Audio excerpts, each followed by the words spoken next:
Hello, podcast listeners. We know podcasts are a great way to catch up on a program that you may have missed on KSJE, and it's provided as a free service of this radio station. But you know, KSJE is now listener-supported, and so while you enjoy this podcast, we hope that you'll also take some time to join KSJE. Become a member today. It's quite easy to do. Just go to our website at ksje.com/support and pick the level of support that best matches your budget. Thanks again for listening. Here's your podcast.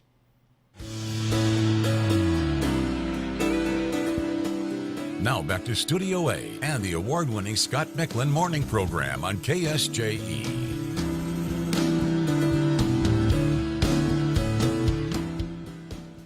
Welcome back, everyone. An extra segment for you on this Wednesday because it is concert week for the San Juan Symphony in both Durango and Farmington. And so to celebrate and to set us up for what to expect this weekend is the one and only Thomas Heuser, the music director of the San Juan Symphony. He is joining us this morning. Thomas, good morning. Good morning, Scott. Thanks for having me. You bet. Thank you for being here. Always appreciate you spending some time with us, especially on a busy week like Concert Week. So thank you again. This is the upcoming concert, of course, and you've got quite a treat. And again, I always like to remind our listeners and viewers that I remain a board member, proud board member of the Symphony. So always proud of the organization and the high quality music that it presents to our audiences all over the Four Corners. So, Thomas, what have you got in store for us this weekend? Well, first of all, I'm not going to let you get away with that, Scott. You're an indispensable board member. Thank you for what you do. And thank you. Great to be able to speak with your KSJE audiences. This weekend is the continuation of our 40th anniversary season. We're really enjoying the celebration this year. There's been so much music. And here in 2026, we get started with a program we're calling Mozart and the Romantics. The highlight of this program is Mozart's Symphony number 40.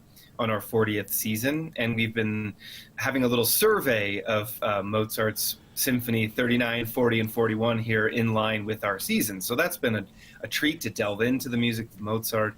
There's so much there to explore, and audiences always really love his music. So yes, coming up this Saturday evening, 7:30 p.m., the Community Concert Hall in Durango, and then again Sunday, February 22nd, 3 p.m. there at the Henderson Fine Arts Center at San Juan College in Farmington. Very much looking forward to it, Scott. Yes, very much so. And is there anything about the 40th symphony that you could talk to us about, Thomas, that makes it a little bit unique as opposed to the so many others that Mozart composed over his lifetime?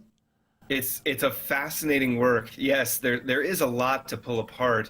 It's one of his only minor key symphonies, first of all. So it's in G minor. Now, he wrote another symphony, the 25th symphony is called the Little G minor symphony. But whenever Mozart is in this minor mood, we get some very expressive music. And that's one of the things that we hope to highlight on this program is just that relationship between this great classical master and the kind of musical evolution that he created into the Romantic era. This 40th symphony was written in 1788, so more than 200 years ago, 230 years ago even. It's truly amazing that a work of that has that kind of staying power. And audiences still sort of come to this piece for either the sublime or the kind of spiritual elements that it contains. So what are those elements? It's in your very sort of standard four movements. The first, third, and fourth movements have this darkness, this kind of intensity that it does remind us of the later examples of the Romantic era. And the first movement in particular is absolutely iconic. And all of the movements in this minor mood capitalize on some very unique harmonic shifts. They feature a lot of chromaticism, so the melodies are a little bit less tuneful and tonal, but a little bit more dissonant and stretched. And that element really adds something to this music. It's so inspiring. And in a way, what we try to do with the rest of the program is to flesh out those sort of moods. What is it that Mozart can get at, and where do we see that evolving in the remaining decades of the 19th century in particular? It's going to be a fascinating program for those reasons. Very exciting. And of course, folks can dig into this even more so, right? When you meet with them later on tonight, I know in Durango you have a long day ahead of you, Thomas, as you do during concert week. But I know you'll be at the Musically Speaking lecture series tonight at the Powerhouse in Durango, and then of course the pre-concert talks that you give before each concert in both Durango and Farmington to kind of give us more insights into what the music will entail during the concert. They're so fun, Scott, absolutely. And our audiences are so grateful for these opportunities, and we encourage everyone to come. They're free conversations just before the concerts, or like you mentioned tonight in Durango from 6 to 7 p.m. And, you know, there's so much to unpack. Obviously, the 40th Symphony of Mozart has a huge history, and Mozart is a fascinating character to discuss. But then there's, you know, the other works on this program. We have 3 works from the Romantic era proper by Mendelssohn, Schubert, and Glazunov, a Russian composer from the late 19th century. And each of these has these kind of connections, and I look forward to making those connections for our audiences in these lecture formats. The other fascinating element of this program, of course, is that we have students performing with us side by side with our San Juan Symphony professionals. So what that means is that we have just this energy, this youthful energy that comes to the stage, and many of them are very excited to be joining the San Juan Symphony for the first time. This is in many cases their professional orchestra debut, so to speak, but they've done well. They've auditioned for this opportunity, and all of them who join us on stage, as I said, they get the adults to sit up straight. They really bring this kind of added energy and commitment that we look forward to. So there's that element on this program as well. And then last but not least, sort of the cherry on top is a beautifully romantic work that is popular with audiences. It's Samuel Barber's Adagio for Strings. Of course, this year, 2026, is the 250 celebration of American independence, so we're going to be featuring quite a lot of American music, and this kind of gets that started. The Adagio for Strings is one of the most kind of melancholy but also heartwarming works in the literature, and to have that as a part of a program with Mozart's 40th Symphony will just add to the kind of emotional heightenedness of an evening like this. Very exciting, and looking forward to it. And it's always great to see the students on the stage with the other musicians of the San Juan Symphony, and it gives the symphony an even bigger sound, if that's possible. But it does when they join the orchestra. So lots of work involved with that too. And so kudos to you and the staff for putting all that together as well. So that's exciting to say. We don't always mention this, and I wanted to just take a minute to remind folks about the seats for students, pardon me, at both concerts, right? These are opportunities. We thank Coca-Cola Durango for doing that, and that's an opportunity for students to come and see this great music and maybe see some of their friends on stage this weekend.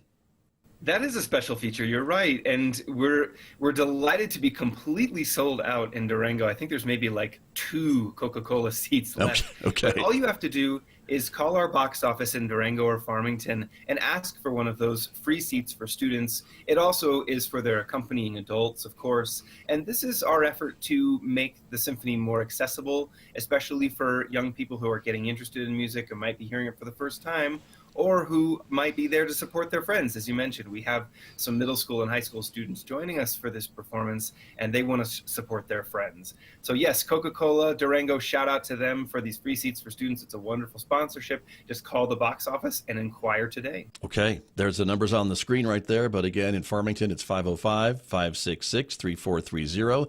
Durango, of course, 970-247-7657 for our radio listeners this morning. And then I did want to ask you briefly about the next subscription concert in the series, of course, coming up in April, the 11th and 12th. Getting a little Wild Wild West here on us, Thomas.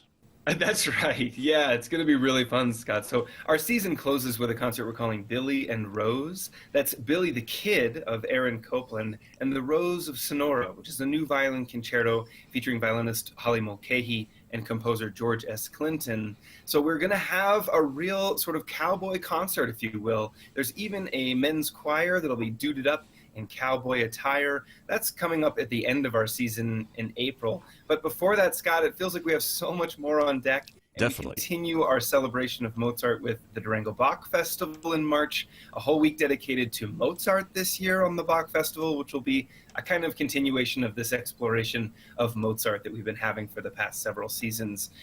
It's just, there's so much going on at the San Juan Symphony right now. I couldn't be more proud of all the work that the team is doing. So please, everyone, get online to sanjuansymphony.org and see all the things that are happening. Very true. There is a lot going on, and we've only touched on a little bit of it, that's for sure. There's certainly the youth orchestra and other things to keep track of as well. I'm glad you mentioned the Bach Festival and the Mozart celebration there during the month of March, pretty much from the 8th to the 14th. And so in Durango, we hope folks will take advantage of that and really enjoy all the things that the symphony has to offer. Thomas, again, a busy week for you. Thank you so much for spending some of your week with me this morning. I always appreciate it. I can't wait to see everyone, Scott. This is a very approachable program, great for first-time listeners, and I always like to say it's babysitter worthy. There you go. Very good. Thomas Heuser, the music director of the San Juan Symphony, my guest this morning here on KSJE. Thank you, Thomas. Thank you. Did you enjoy that podcast? We hope that you did. And if you did, share it with your friends. And if you really want to keep podcasts like this coming, please support KSJE. You can do it easily online at ksje.com.